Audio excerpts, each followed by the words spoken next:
Brighton 3, Everton 2. Not too sure how that happened, having gone 2-1 up in the game. The day started off well, didn't it? For anyone who's a fan of rugby out there, brilliant win against the All Blacks, and I thought might be Everton's day. I even threw on the old All Black shirt that those New Zealand lads come to Goodison and weirdly did the hacker in one time. So I thought, yeah, might bring a good omen. I'm only joking, I found it upstairs before and just threw it on. Anyway, I thought that we showed initially some decent fighting qualities, having gone 1-0 down, ended the first half in a decent way. Starting to create chances and things. The decision making I thought was quite poor when we got to the final third. But then when the second half got underway, I thought it developed into a game that was there for the taking for either side. And luckily enough for us, a fantastic through ball from Mason Holgate and a great finish from Dominic Calvert-Lewin puts us 2-1 up with 15 minutes to go. And for the first time in a long time, I actually felt confident of us seeing it out. I didn't think Brighton had much to offer in that second half. Obviously threw Glenn Murray on to try and throw the kitchen sink at us. I thought we were well in control of the game at that point and should have seen it out quite comfortably. Then what many people would say was the inevitable come to pass, and that was firstly being screwed over by a bit of VAR, where Michael Keane stands on the young lad Connolly's foot in our own 18-yard box.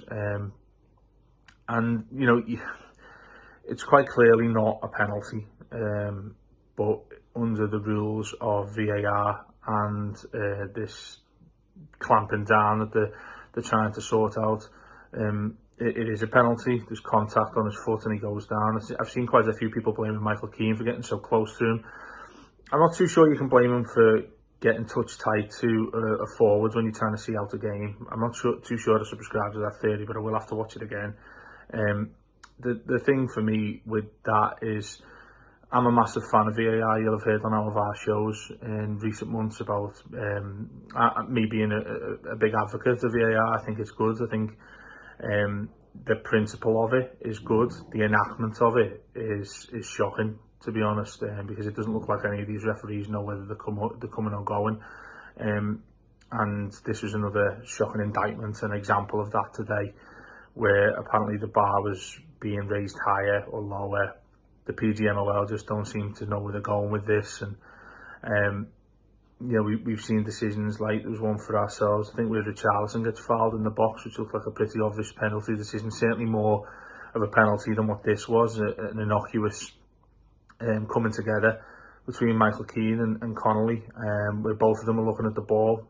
I don't think any of the Brighton players or anybody in attendance was expecting a penalty, and that's where it seems to be ruining the game. I was listening to some of Sean Dyche's comments on this last week, and he was pretty much saying the same thing. He's a fan of VAR, but the implementation of it is so far apart from where it needs to be in order to get these decisions right. And I'm not too sure if we're the first club. It'd be quite an Everton thing if we are. The first club to suffer from the panel at Stockley Park overturning a decision to give a penalty. So basically they're saying that the referee got it wrong.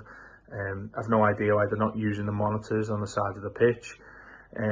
But you know, lo and behold, it becomes what it is in the end, and Mopai sticks away a decent penalty past Jordan Pickford. Then it becomes the same old Everton. Couldn't get a grip of the ball, couldn't hold it up in midfield. When we did have a chance to get forward, balls were overhit, go out for goal kicks or back with their goalkeeper, then putting them on the front foot. At that point, I probably would have taken a 2-2 draw, because you know we've been in this situation so many times where the writing feels like it's on the wall, and that's what come to pass really. Half decent ball gets fizzed in, and an own goal comes about, and we've lost the game 3-2. We've been here so many times before, but it just seems to be like a new way that we seem to keep finding to lose games. I'm not too sure how much of this you put on the manager and how much you put on the team / VAR. I think obviously there's a big responsibility for VAR. You can hear my dog growl in the background. That's because some bellends are setting off some fireworks in daytime. I'll try and grab him anyway. Like, this is my dog Bob, who's not happy about these fireworks, are you, mate? His brother Gus is over there as well, but he's being a little bit more better behaved. Anyway, a terrible afternoon for us. 10 points in 10 games, simply not good enough. The manager's future, again, is up in the air after what we thought might well have been a convincing turnaround performance against West Ham. Where do we go from here? I'm not sure. We have the Carabao Cup. That is must win. I think if we lose that, he has to go. And you know, let's hope that's not the case. Let's hope we can get a quarter final in the Carabao Cup and then begin to address these issues in the league. But time is running out.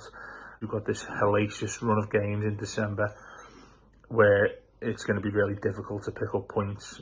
Between now and then, obviously, we have Spurs in the league next week as well. We go to Southampton, who could well have a new manager. Leicester have won 9-0.